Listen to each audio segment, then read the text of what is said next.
ओम. हे सध्याचं महामारीचं संकट अक्षरशः संपूर्ण विश्वाला ढवळून काढत आहे. या महामारीने शारीरिक आरोग्य समस्या तर निर्माण केलीच, पण त्याहून अधिक पटीत आर्थिक आरोग्यावर परिणाम झाला आहे. पुराणकाळी जसं समुद्रमंथन झालं होतं, तसं जणू आता संपूर्ण विश्वाचं मंथन होत आहे. यातील विष तर बाहेर आलंच आहे आणि ते आम्ही सहन करीतच आहोत, पण यातून काही रत्नेही बाहेर येत आहेत आणि येतील. एक रत्न मात्र आम्हाला खूप मूल्यवान सापडलं आहे असं मला वाटतं, आणि या रत्नाचं मूल्य ओळखलं आणि जर ते मातीमोल नाही केलं तर आम्हा भारतीयांवर लक्ष्मी प्रसन्न होऊन ही भूमी नक्कीच परमवैभवास जाईल, यात शंका नाही. 3-1 आठवड्यांपूर्वी एका स्नेहाचा फोन आला. काय नारायणराव, आजकाल तुम्ही व्हॉट्सअपवर काय काय पाठवत असता? गीता काय, ज्ञानेश्वरी काय, भागवत काय? जरा वर्तमान परिस्थितीवर बोला. नेमका त्याच दिवशी श्री पांडुरंगजी फाटक यांचा फोन आला आणि ते म्हणाले, येत्या रविवारी तुम्हाला ऑनलाईन भाषण द्यायचं आहे, आणि नंतर म्हणाले की जरा आधुनिक विषय घ्या, तुमच्या व्यावसायिक कार्यक्षेत्राशी व वर्तमान परिस्थितीशी निगडीत असा. शक्य झाले तर आर्टिफिशियल इंटेलिजन्स वगैरे वगैरे.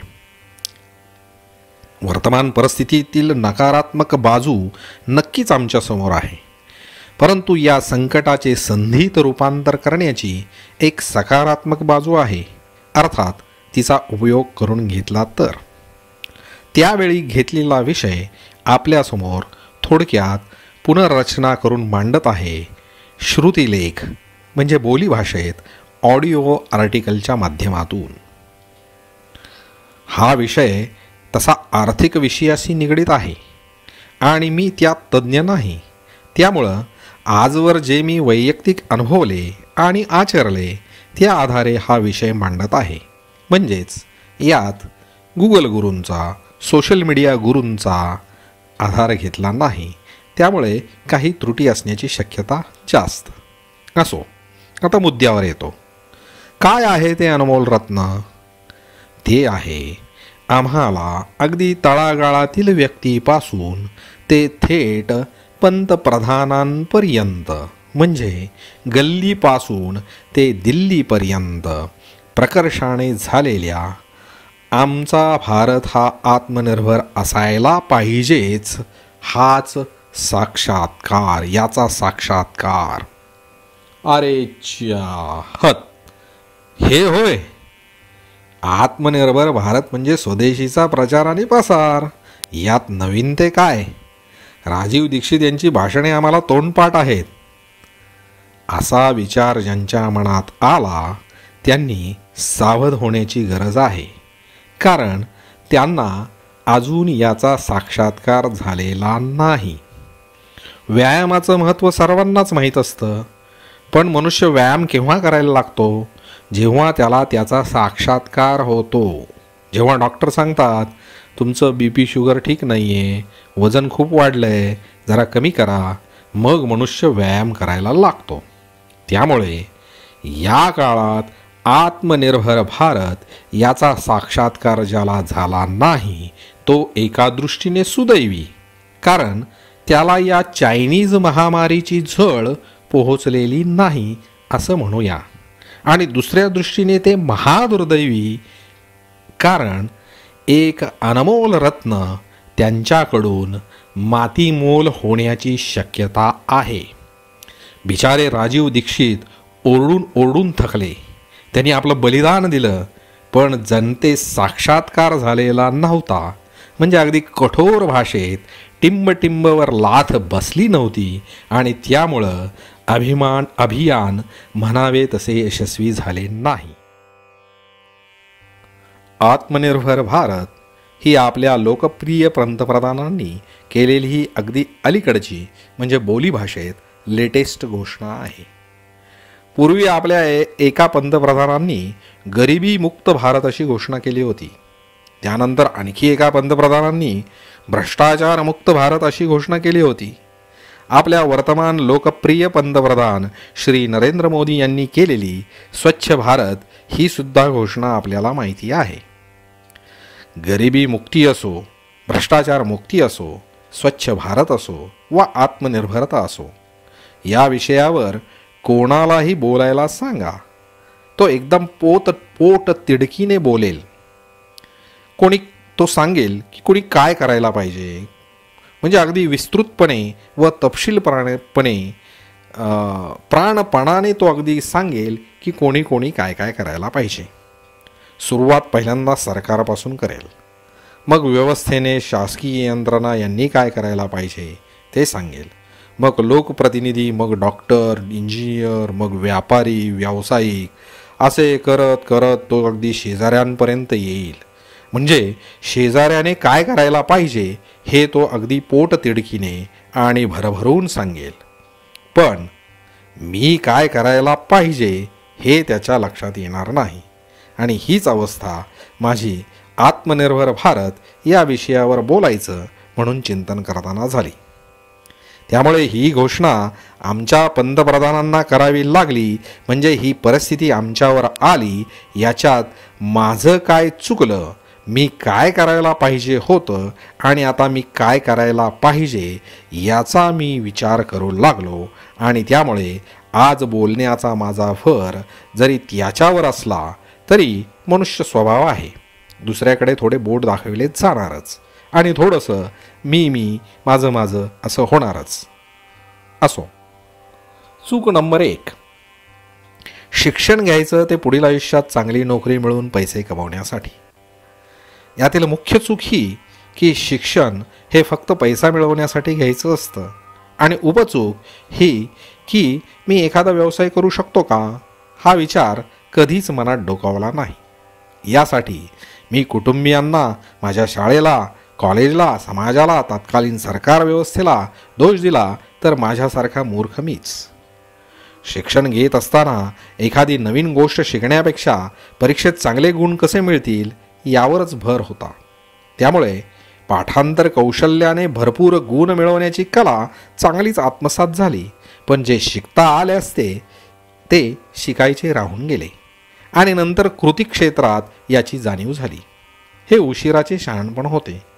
हे आम्हाला त्यावेळी कोणी सांगितलंच नाही असाही दोष देण्याचा मूर्खपणा मी करणार नाही.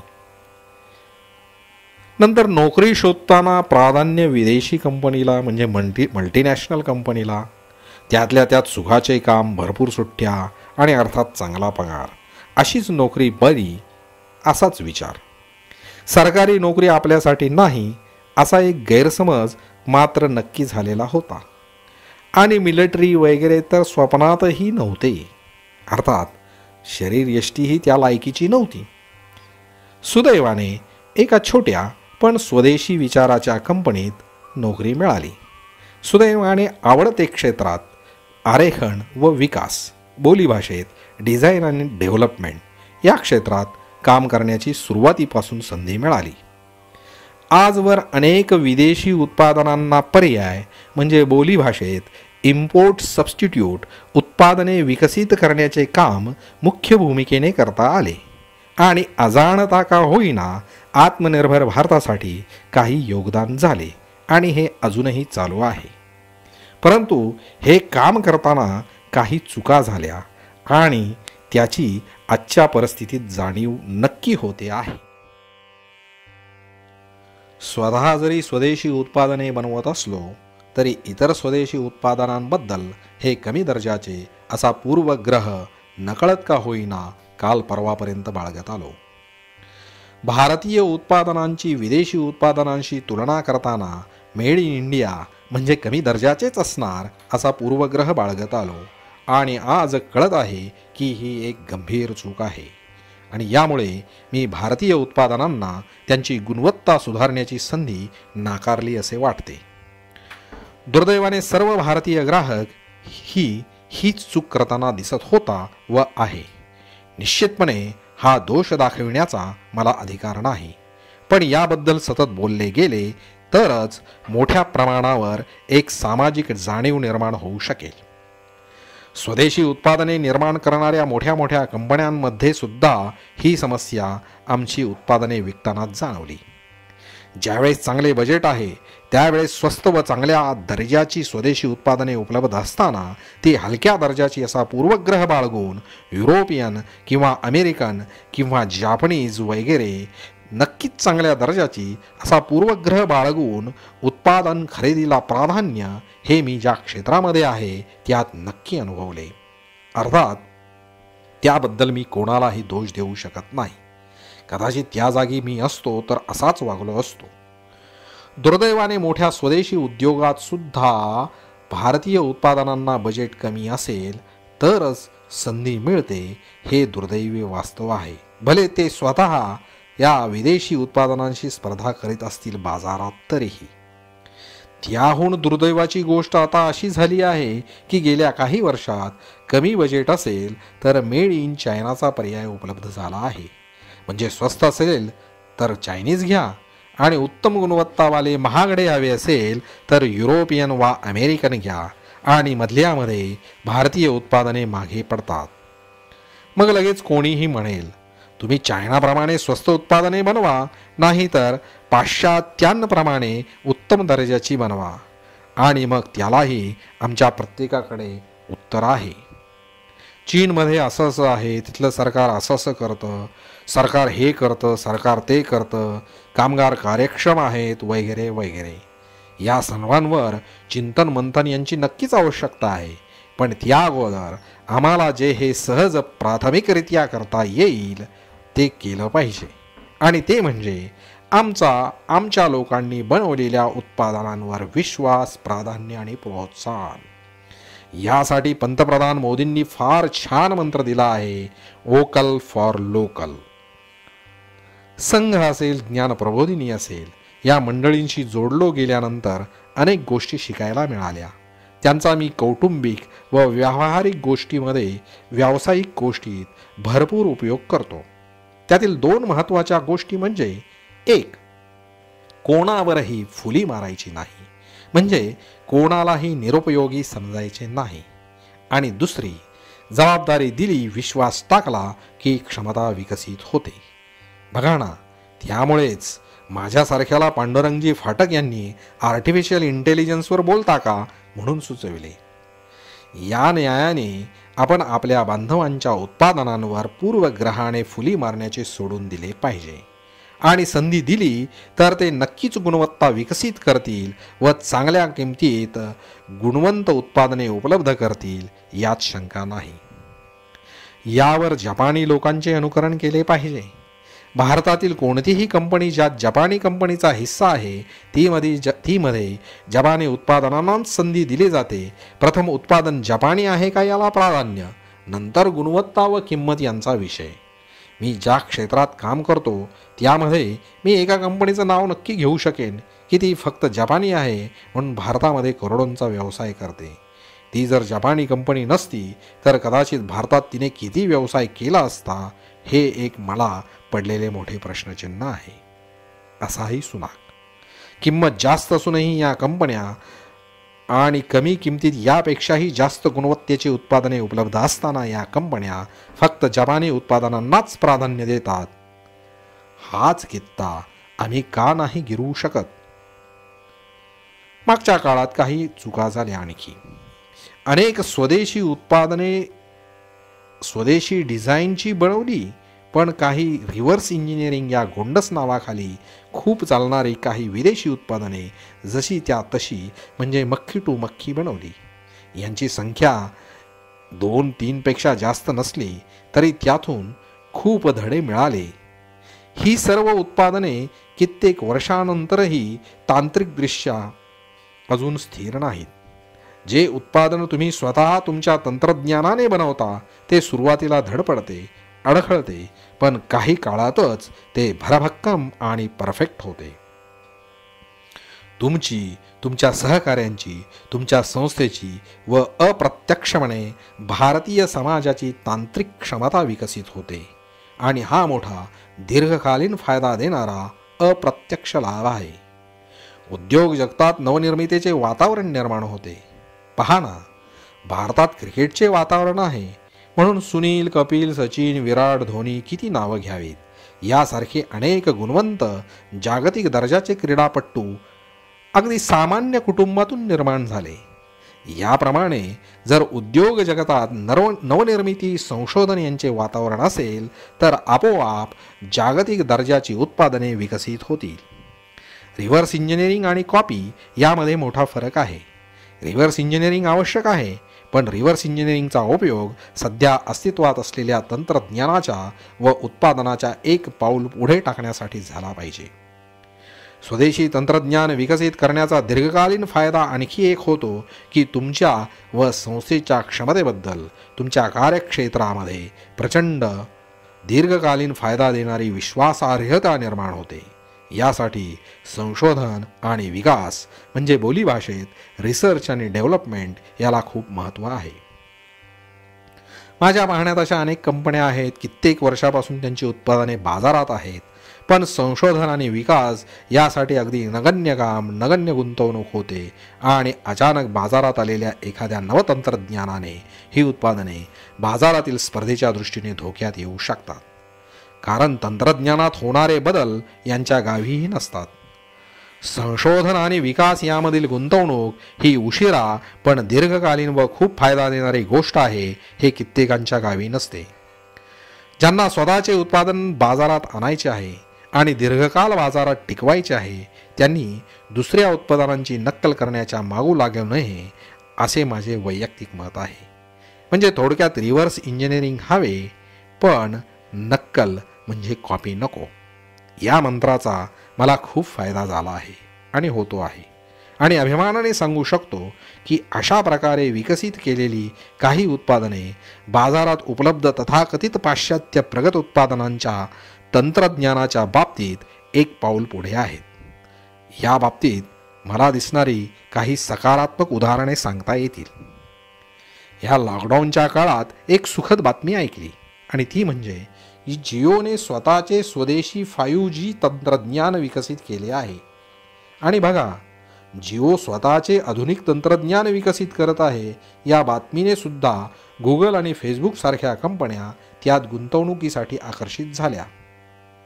अर्थात मी पाहिलेले हे कारण आहे किंवा मला दिसलेले हे कारण आहे. याच्यामागे अनेक कारणे असतील, नक्कीच असतील. या ठिकाणी जाता जाता माझ्या कार्यक्षेत्रातील एका चेन्नई स्थापित कंपनीचे पॉलीहोज या स्वदेशी कंपनीचे मला खूप कौतुक वाटते. हायड्रॉलिक होज या क्षेत्रात तिने गगन भरारी घेतली आहे. आज अनेक पाश्चात्य OEM तिचे ग्राहक आहेत आणि गुणवत्तेच्या बाबतीतही उत्पादने पाश्चात्य उत्पादनांच्या तोडीची आहेत. किंमत आणि गुणवत्ता यांचा सुरेख समन्वय यामुळे या क्षेत्रात चीनी कंपन्यांना अजिबात बस्तान बांधू दिलेलं नाही भारतामध्ये. अशी अनेक उदाहरणे आहेत, मला माहीत असलेली ही काही. असो, बौद्धिक संपदा, आम्ही भारतीय या बाबतीत बऱ्यापैकी उदासीन व अनभिज्ञ आहोत. स्वतःची बौद्धिक संपदा ही रक्षली पाहिजेच. त्याचे अनेक फायदे आहेत. ही संपदा रक्षली नाही तर त्याचे काय दुष्परिणाम होतात याचा आम्ही अनुभव घेतला आहे. आणि म्हणून आता इथून पुढे ही बौद्धिक संपदा रक्षण करण्याकडे माझा कल आहे. यातून गेल्या 2 वर्षात मी 2 तंत्रज्ञान पेटंट्स फाईल केली आहेत आणि 4 डिझाईन पेटंट्स घेतली आहेत. दैनंदिन गरजेच्या वस्तू किंवा उत्पादनांमध्ये सुद्धा हे असेच आहे. मागे मी एक मच्छर मारणारी विद्युत फळी म्हणजे बॅट घ्यायला दुकानात गेलो. दुकानदाराला म्हटलंय की मला चायनीज नको, आपले भारतीयच पाहिजे. आणि तो दुकानदार म्हणाला, साहब इसमें चाइनीज़ ही आता है, चाहिए तो मैं आपको व्हरायटी दिखाता हूँ, लेकिन सब चायनीज है. म्हणून दुसऱ्या दुकानात गेलो आणि तिथेही तेच उत्तर. यावर आत्मचिंतन करण्याची नक्कीच आता वेळ आली आहे. गेल्या काही दिवसात चायनीज इम्पोर्ट माल भारतीय कस्टमकडून क्लिअर होण्यास खूप वेळ लागत आहे आणि त्यामुळे अनेक गोष्टींचा तुटवडा निर्माण झाला होता. कोणीतरी सांगत होतं की शेतकरी औषध फवारणी यंत्राचा सध्या बाजारात खूप तुटवडा निर्माण झाला आहे. मी विचार करू लागलो की ते का बरं. कीटक फवारणी नाशक की कीटकनाशक फवारणी यंत्र हे काय खूप प्रगत तंत्रज्ञान आहे? किंवा यात काही उत्पादने म्हणजे बोलीभाषेत मटेरियल्स आहेत की त्याच्यासाठी आम्ही चीन आयातीवर अवलंबून राहावे? मग माझ्या माहितीतल्या एका उत्पादक संबंधिताला दूरध्वनी केला आणि त्याने सांगितले. ते ऐकून थक्क झालो. तो म्हणाला, आता आमच्या उद्योगाने उत्पादन करणे बंद केले आहे, कारण तेच उत्पादन आम्हाला चीनमधून आमच्या उत्पादन खर्चापेक्षा कमी किमतीत मिळत आहे. म्हणून आम्ही तिकडून आणतो, आमचे लावतो आणि विकतो. कमी कष्टात, कमी झंझटमध्ये तेवढाच किंबहुना जास्त नफा. बघा, यामध्ये आमचे भारतीयांचे किती नुकसान झाले. या प्रसंगी मला इंग्रजांनी भारतीय संस्थानांना दिलेल्या कवायती सैन्याच्या सुविधेची आठवण झाली. आमच्या राजे लोकांनी आमच्याकडे प्रशिक्षित कवायती सैन्य नाही म्हणून इंग्रजांचे सैन्य पदरी ठेवले. गंमत म्हणजे या सैन्यातील सैनिक हे भारतीयच होते, पण एकाही राजाने स्वतःचे कवायती सैन्य विकसित करण्याचा प्रयत्न केला नाही. तसेच या उत्पादकांचे आहे. त्यांना आमच्या उत्पादन खर्च कसा कमी करता येईल किंवा या चिनी उत्पादनांना टक्कर देण्यासाठी आणखी काही मूल्यवर्धन करता येईल का याचा विचार नाही केला. पण या उत्पादकांपेक्षाही ग्राहकांची फार फार मोठी चूक आहे आणि त्यात मी सुद्धा येतो. बघा, यामुळे काय झाले. अनेक लोकांचा रोजगार गेला, त्याला असणारे पूरक व्यवसाय बंद पडले. या सर्वांनी आपल्या नवनिर्माण क्षमता न वापरल्यामुळे त्यांचं ते कौशल्य हरवून गेलं आणि संपूर्ण समाजातील नवनिर्मिती क्षमता आणि कौशल्य हरवून गेले. समाजाची तांत्रिक कौशल्यही नवनिर्मिती आणि अंतर्गत स्पर्धेतून विकसित होत असतात. हे अगदी ज्याप्रमाणे कोविडसारख्या विषाणूविरुद्ध समाजात विकसित होणाऱ्या हर्ड इम्युनिटी प्रमाणे आहे. मित्रांनो, जर आपण नीट पाहिलं तर आपल्याला आढळेल की जिथं फार मोठं तंत्रज्ञान आवश्यक नाही तिथं स्वस्त चिनी वस्तूंचा बोलबाला आहे. अशा उत्पादनांची यादी केली आणि ते सर्व आम्ही भारतात बनवायचे ठरवले तर अनेकांना रोजगार मिळेल. आंतरदेशीय स्पर्धेतून गुणवत्ता व कमी खर्चात चांगले उत्पादन बनवण्याची आमच्या मंडळींची क्षमता विकसित होईल. आज स्वस्त मिळत आहे म्हणून आम्ही चिनी उत्पादने विकत घेत आहोत. हे आम्ही आमच्याच पायावर धोंडा मारून घेत आहोत.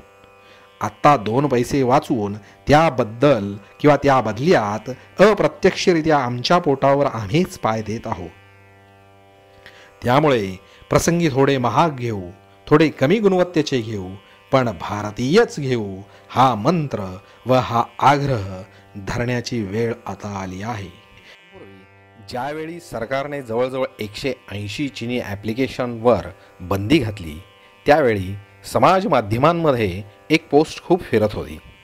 तिचा सारांश होता की जर आम्ही एवढे चिनी सॉफ्टवेअर वापरत असू तर आमचे वाकड ब्रिज किंवा हिंजवडीचा रस्ता ब्लॉक करणारे एवढे सॉफ्टवेअर इंजिनियर्स काय करतात. खरे तर माझ्या मते या सॉफ्टवेअर इंजिनियर्स किंवा व्यावसायिकांची चूक कमी आहे. मुख्य चूक आहे ती ग्राहकांची. ज्यावेळी लॉकडाऊन सुरू झाले आणि झूम हे ॲप्लिकेशन क्रमांक 1 वर आले त्यावेळी मी आमच्या एका ग्रुपवर अशीच पोस्ट टाकली होती. फक्त ती एवढी कठोर नव्हती. तरीसुद्धा अनेक माझे सॉफ्टवेअर मित्र माझ्यावर तुटून पडले आणि त्यांनी सांगायला सुरुवात केली की अपने कंट्री में ये प्रॉब्लेम है, अपने कंट्री में वो प्रॉब्लेम है. पण आम्ही हे विसरतो की आपल्याकडील कुशल बुद्धिमान मनुष्यबळाचा ही पाश्चात्य मंडळी कमी मोबदल्यात उपयोग करून घेत आहेत आणि तुम्हाला मिळालेल्या पैशाने तुम्ही त्यांची उत्पादने, त्यांच्या सेवा घेत आहात आणि आमच्याकडे उपलब्ध असलेल्या मोठ्या बाजारपेठेचा त्यांना उपयोग करून देत आहोत. ही गोष्ट फक्त सॉफ्टवेअर क्षेत्रातच नाही तर सर्व क्षेत्रामध्ये आहे आणि दुर्दैवाने अशी कितीतरी उदाहरणे माझ्यासारख्या अडाण्याला सांगता येतील. आज आमच्याकडे कोणत्याही इलेक्ट्रॉनिक सर्किटमध्ये लागणारा IC बनवणारी कंपनी नाही. बाजारात AC drive, PLC, pressure transmitter यासारखी प्रोसेस इन्स्ट्रुमेंट्स ही अक्षरशः धो विकली जात आहेत आणि चांगल्या किमतीमध्ये. पण यात एकही भारतीय ब्रँड नाही. आपल्या पुण्यात काही वर्षापूर्वी मेसंग सिस्टीम्स नावाची PLC बनवणारी MIDC भोसरीमध्ये भारतीय कंपनी होती. मला तिचा खूप अभिमान वाटे. पण नंतर ती मित्सुबिशी या विदेशी कंपनीने विकत घेतली. आज न्यूमॅटिकमध्ये गुणवत्तापूर्ण उत्पादने म्हणून फेस्टो, SMC इत्यादी विदेशी कंपन्यांचा आणि स्वस्त म्हणून चिनी उत्पादनांचा बोलबाला आहे. प्रचंड मोठी बाजारपेठ आहे, पण एक चांगला भारतीय उत्पादक नाही. गेल्या काही वर्षात जेनेटिक्स नावाची भारतीय कंपनी चांगली प्रगती करत आहे आणि तिला बरीच मजल गाठायची आहे. अशा कंपन्यांचा मला खूप अभिमान वाटतो. मेहनतीतून व धडपडीतून ताठ मानेने उभे राहिलेल्या सॉफ्टवेअर क्षेत्रातील क्विक हिल या पुणेरी उत्पादनाचे मला खूप कौतुक व अभिमान वाटतो. आता मी कौतुक आणि अभिमान यावरच थांबणार नाही, तर यांच्या खरेदीला प्राधान्य देणार. ज्याप्रमाणे ब्रिटिश काळात ही ब्रिटिश मंडळी येथील कच्चा माल विदेशात नेत आणि त्यांचा पक्का माल भारतात विकत, दुर्दैवाने आज नेमकी अशीच परिस्थिती पण थोड्या वेगळ्या प्रकाराने आहे. आमचं बुद्धिमान कुशल मनुष्यबळ वापरून आमचीच प्रचंड मोठी बाजारपेठ काबीज करण्यात आली आहे.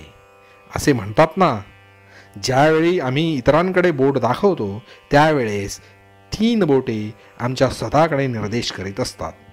आणि या आमच्या सर्व परावलंबित्वाचा दोष किंवा मी म्हणेन हे पाप ना सरकारवर आहे, ना उत्पादकांवर आहे, ना व्यापाऱ्यांवर आहे.